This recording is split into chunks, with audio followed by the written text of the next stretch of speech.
Check us out, everybody. Everything needs to be thumbs up, because anything thumbs down leaves a frown.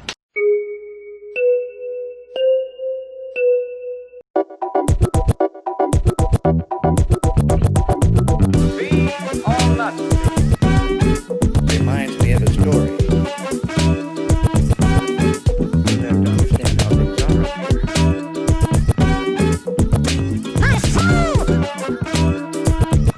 Thank you very much. Reminds me of a story. Let's do it. And what's up, everybody? It's TJ here with What's the Biz with TJ, and I'm here with the Klubhouse. What's up, y'all? How are you? Good. Check us out, everybody. I'm AR, the star. That's my new name. I added that. It's on my record. New record. I noticed. He said I noticed. Oh, me? Oh, I'm next. I'm Denzel. The problem That's it. child. Problem. Cuz with a K. Cuz with a K. And I'm the one that brightens up the room. I'm Sunshine. Yeah. Yes. I was trying to come up with something like that. No, you didn't. What is the Klubhouse? Can you explain the brand and what it is and what you guys are looking to bring to the community? The Klubhouse is what we call a safe haven brand. Basically, I started the Klubhouse probably 2007 when I got out of high school. I moved out of my mom's house and I moved into an apartment. And I guess like all my friends decided to move out of their homes with their parents too. And so basically, though, we just kept down there. We did a studio. It was like a brotherhood. It's like a college dorm without college. We kind of just meshed together and started groups and things like that. And so now I'm just trying to build like real clubhouses across America where people can, you know what I'm saying, go in there with poetry, podcasts, and radio, things that ain't really usually put in community centers, everything but basketball and football. Did you launch everything with the podcast initially? Like, was that the first thing that you guys started off with? Yeah, Okay. we launched a podcast, and that was what we do that October. No. What did we launch first? Initially, there were Clubhouse music reviews on YouTube. You can check our YouTube channel to see some throwback. Oh, is that with Clubhouse Brandon? live Yeah. reviews. Okay. Where I Shout fell out asleep. to Little Brandon. sleepy moments. You Yeah, fell check that out, asleep everybody. on your show? Yeah. Oh, we gonna find that footage. I tell you, hear me out, but we both know end of the day. Ain't that white, boo? True. Your wifey. I gotta breathe real deep when I catch her attitude. I got a whole nother level that I can tap into. Max said they only blessed when they attached to you. The only damn beats is whatever beats I've been rapping to. And the product is still the best though. It's only good in my city because I said so. Just the 50th state, man, I had to Copperfield like presto. Voila, ta-da. Never a matter of could I, should I kiss my son on the forehead, then kiss your ass goodbye. That's a classic video. We had to say that. Yeah, they said they just embarrassed me with that a couple weeks ago. So, okay, now you guys are at the podcast, and what's the purpose of the podcast?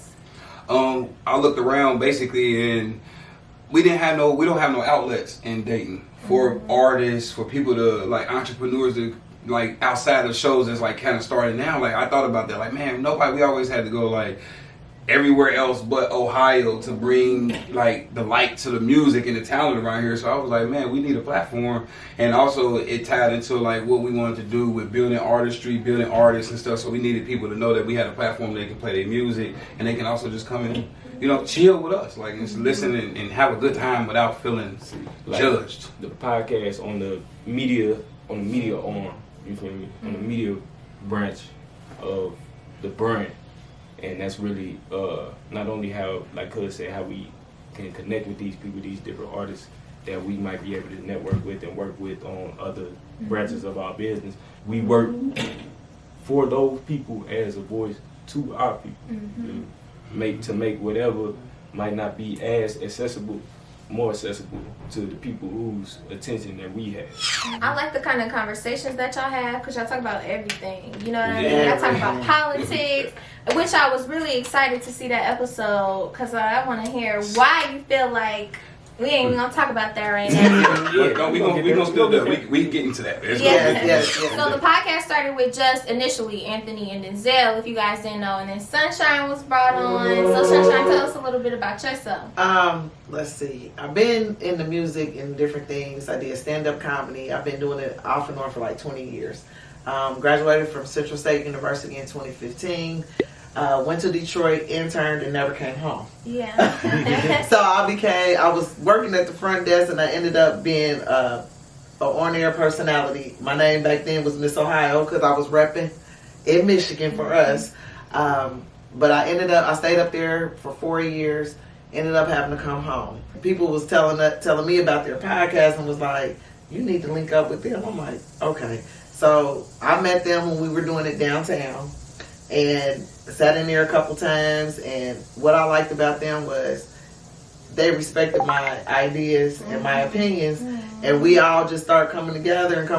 Now we're here. Yeah, I love that. So that kind of brings us to our next topic. What do each of you kind of bring to the Clubhouse brand individually? No, we're going to start off with Sunshine. That's how I was about to go with Sunshine. I think I bring wisdom, experience, but they have taught me, they've helped me grow. They've gotten on me on certain things, but I'm like the mama of the crew. Big sister. I ain't gonna say mama, big sister. Because I'm the one that's always, we gotta stay on track, get on everything. But the one time that I think I got riled up, they really loved it. And it was like, keep doing that, keep doing that. So I bring energy. Like, I know that I am like, I had somebody call me the Clubhouse hype man. Baby, welcome to the party. I hit the boy up and then I go skating a Rari. I think that's just my character in general. Because anywhere that I want to be, I want it to be good energy. Anybody that I work with, I want it to be good energy between us. So I always try to maintain that certain level, and that I kind of fell into that role. Well, with me, I just think with leadership, cause that's why I'm like connected with the community a lot. Outside of even just the show, I'm always connecting with people of the communities and things like that, just trying to help build and uplift other people, and so that we can introduce them to the show, so that way they can be here and get that Denzel energy and run into Sunshine, and she can brighten their day. But they also already know AR, because a lot of people have seen my journey from being this AR to being what you see now, which is a more laid back, a more respectable person. I love that. One thing I do love about your story is just kind of like the change, and you kind of like reflecting on like, this isn't the kind of life I live. I don't want to be known as the guy that fights. I don't want to be like stuff like that. And you got your business together, and it really shows just like how people can do that. Yeah, because you can't. Nobody want to invest or purchase things from you or want to work with you. Like, I'm gonna be a marketer if everywhere I go, somebody like got me blacklisted. Like, you can't come here because you got him with you. Like, no, that don't work. Buy this stuff or I'll beat you up. Yeah. Oh, my goodness. Speaking of buying stuff, what y'all got? I know y'all got merchandise. We Clubhouse out. Yeah, we're gonna give TJ some gifts. Right, that's what I was about to say. We didn't have Everybody one out prepared. here. I've been lackluster. I know I got some shirts. I got some shirts for TJ. We're gonna get her together with we have to get her Sunshine. Let her see how Sunshine is doing the custom. But yeah, we do. We got the online store that we building, and the merch. It helps provide for the show. It's gonna help provide for the show. It's gonna help us build what we're trying to do. But right now, it's like we just want to be a household name. Yeah. And we want people to buy into the Clubhouse and understand that it's more than just the words on the shirt. That's why we say it's the Safe Haven brand. This is just representing that you care about, you know what I'm saying, the well-being of our youth. You know what I'm saying, the well-being of black people, the well-being of entrepreneurship and black business like that. So so we talked a little earlier about what people can expect, but I really want to get like a clear understanding of how the community can like, not support, but how the community can collaborate with the Clubhouse, or what you guys want from the community. So listen to the podcast, of course, buy merchandise, support the Clubhouse that's going into the different neighborhoods for the children once you get that together. And what else? Like, what are some things they can do now? Right now, you can just Like when we are starting, like we already started with our first community, which is Northland. We adopted that community where we, you know what I'm saying, doing a lot of things with drives and stuff. We did our first drive on Juneteenth with them, and we planning more things to do with that. And we also want to adopt another community. I think probably we do their next door neighbors, which is what, the Crest, Mount Crest, whatever.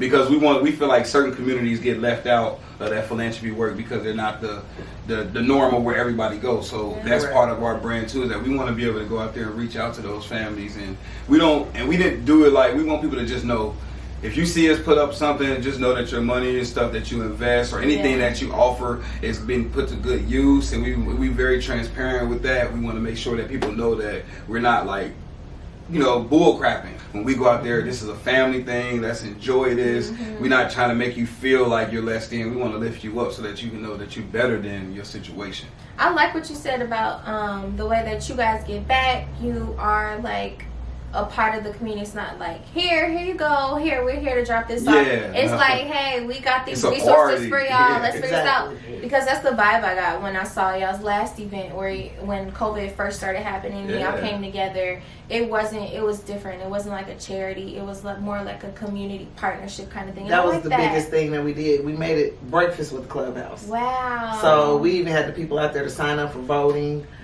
We had so many volunteers. I mean, and everybody really appreciated it. That was the big thing. And it wasn't like we were, like you said, here. No. We all done been a part of that. Dance, we did line dancing, It's like, because I've been in those situations as a kid, living in those neighborhoods, and people just drop off lunches and stuff, and they just shoo you on. It was like, no, so it made people kind of reluctant to even come out of their homes. And we like, my mom was out there, she was going door to door, like, no, come out here, this is different. Like, and once they got out there, we understood the way we approached it, and now we know the direction that we want to keep that going. It's like, it's involvement instead of just handing out things. I know one thing that I really loved was, like, we always talk about, and anyone who's been a victim of police brutality is important, and like their story should be shared continuously. But I love how we talk about how the people in Dayton who've experienced that and their lives have been impacted or ended, and it's like, you guys are always like, we care about the lives outside of there, but like, we got all these signs, let's focus on people who died here. And like, we are the people that are going to care about us the most. That's it. And if we, I mean, like you said, we it's our responsibility. I said something this morning, like, it's our responsibility as black people. The rest of the world sees us as representatives for each other, so we got to take on some sort of responsibility for each other. Proximity really matters. Ain't nobody gonna care. Like what we was talking about happened to those girls. Ain't nobody outside of Dayton gonna care about those girls more than us. Right. And if we don't care, they not gonna. If we act like we don't care, then ain't nobody else gonna care either. And that's why it's important to focus on things that are happening around here. I based a lot of my work in the show on awareness.